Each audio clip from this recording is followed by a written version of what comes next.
enzymes is an extremely competitive market with an enormous barrier to entry by DuPont, Genencor, and Novozymes. And the barriers for entry there is the fact of twofold, and I'll get away from enzymes in a minute.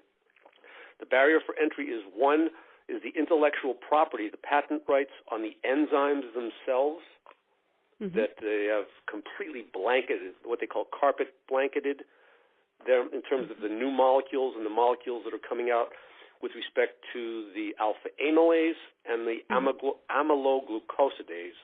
That is extremely difficult. Okay. The second problem is that the production systems are extremely patent protected, and so you'd have difficulty competing on cost because of that.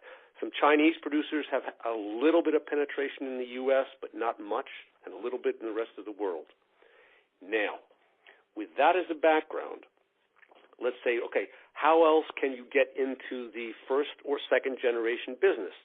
The answer, and was from Edenic and also from other companies going forward with, is let's try to go into yeast. Because in 2008, 2009, it was largely all Saccharomyces cerevisiae. Okay? That was what it was. And it was non-GMO, and it was all classically mutated. And are you familiar with that technology or that terminology? Okay. Yeah. So that's where it is. So what Edenic found is Edenic found a yeast made by a Chinese producer that didn't have an increase in, it didn't have the speed or the resistance to toxins. It had, what it possessed was a limited production of glycerin. Glycerin, let's say, the more glycerin you produce in a corn fermentation, the less alcohol you produce it's of course, gram for gram basis. Okay. So they had this yeast that actually took the glycerin down from about percent and a half, 1.25%, something like that, down to about 0.5. So you would get that much additional ethanol as a magnitude. Wonderful. People were very interested in it.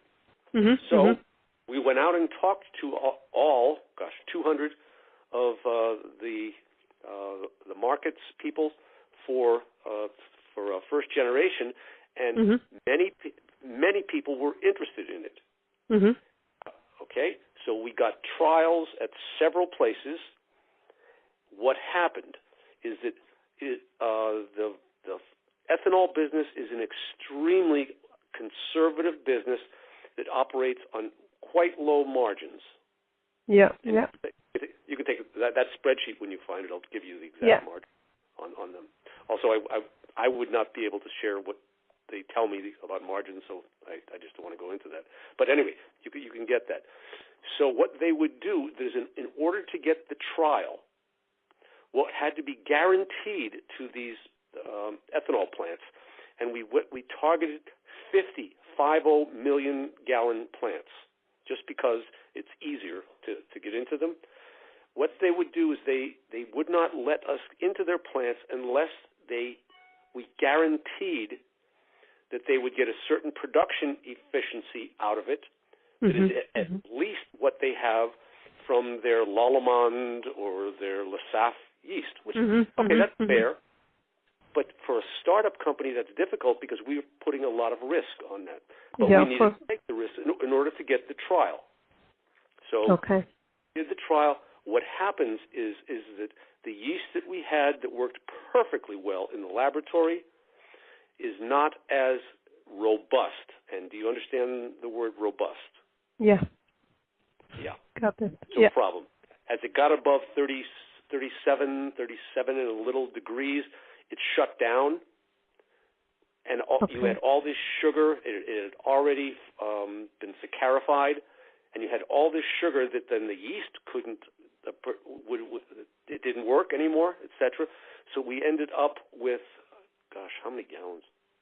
80,000 gallons, 80 cubic meters of fermentation that just sat there. It's sugar, and they can't get rid of it because you